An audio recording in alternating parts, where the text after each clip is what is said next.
দুইটা ছোট বই নিয়ে আলাপ করেছে যেগুলো এক বছরের পরে শেষ করা যাবে। প্রথমটা হচ্ছে the giving tree. The giving tree বইটা শেল সিলভারস্টাইনের লেখা একটা বিখ্যাত ছোট গল্প। এটা শিশুতোষ এবং এটার অনুবাদ আগে করছিলেন জিএইচ হাবিব। জিএইচ হাবিবের অনুবাদ থাকা মানে ওটার অনুবাদ আর কেউ করার কোনো দরকার নাই, বাট ওয়াসিফ ভাই সেড জিন্দাগি মে কুছ প্যার করনা থা।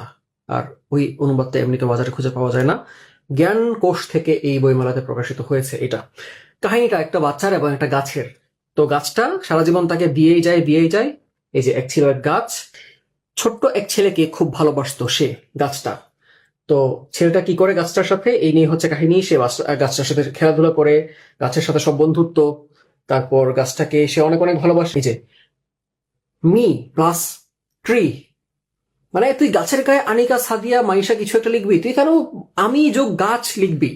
যা হোক, বাচ্চা ছেলে ছিল তখন, বড় হয়ে সে শুধরায় গেছে।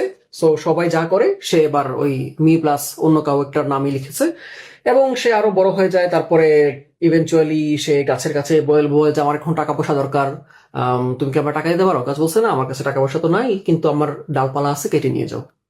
তারপরে ছেলেটা পকাত করে দেয় ডালপালা কেটে নিয়ে।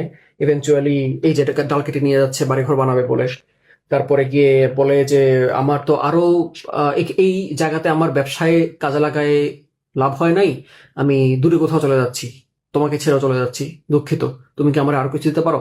বলে আমার তো কিছু দেওয়ার নাই, তুমি আমার কাণ্ডটা কেটে নিয়ে যাও। ওকে, কাণ্ড কেটে নিয়ে গেছে। তো একদম জীবনের শেষে সে ফেরত আসে, তখন গাছটার আর কিছুই দেওয়ার নাই, লোকটারও আর কিছুই নেওয়ার নাই, সে শুধু রেস্ট করতে চায়, বুড়া হয়ে গেছে, এবং গাছটার গায়ে ঠেস দিয়ে সে রেস্ট করে এবং গাছটা তাকে ফিরে পেয়ে অনেক খুশি হয়। গাছটার কোনো দাবি ছিল না, নিঃস্বার্থ ভালোবাসা দিয়ে গেছে সারা জীবনে, যেটা খুবই বোকার মতো কাজ। আপনারা এই বইটাকে অনেকভাবে নিতে পারেন। কেউ শিক্ষা নিতে পারেন যে কাউকে বোকার মতো দিয়ে যাওয়ার কোনো মানে হয় না। অনেকে আবার বাবা মায়ের সাথে এটাকে মিলাতে পারেন যে আহারে আমাদেরকে নিঃস্বার্থে ভালোবেসে যাওয়া অনেক মানুষজন আছে। পড়ে ভাল লাগার মতো একটা বই, বাচ্চাদেরকে উপহার দেওয়ার মতো একটা পারফেক্ট বই।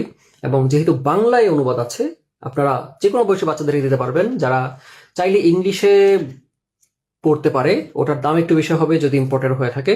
আর বাংলাটার দাম, গায়ের দাম 200 টাকা, অন্তত 150 থেকে 125 এরকম দামের মধ্যে পেয়ে যাবেন। That was the giving tree.